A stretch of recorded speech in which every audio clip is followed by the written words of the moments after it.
ஒரு அழகிய கிராமத்தில் சூரியன் வாழ்ந்தான். அவன் ஒவ்வொரு முறையும் காலையில் எழுந்து தனது வெம்மையான கதிர்களை பரப்பினான்.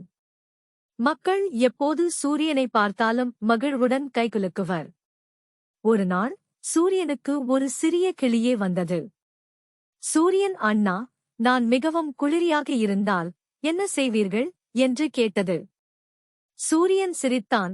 நான் உன்னை சூடாக்கரிக்கிறேன் என்று கூறினான். கிளி மகிழ்ந்தது. அவர்தான் எனக்கு அழகாக உதவுவான்.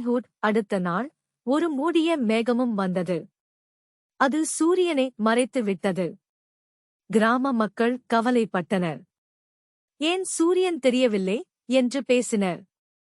ஆனால் சூரியன் தனது சக்தியை உபயோகித்து முழு தீவிரத்துடன் மேகத்தை கலைக்கிறான். அப்போது மேகம் ஓடிய பிறகு அவன் மீண்டும் வெளிச்சமாக எதிர்கொள்கிறான். மக்கள் சூரியனை பாராட்டினர். சூரியன், அண்ணா, நீங்கள் எப்போதும் நம்மை சந்தோஷமாக வைத்திருக்கிறீர்கள் என்று கூறினர். சூரியன் சந்தோஷமாக மியல்விட்டான்.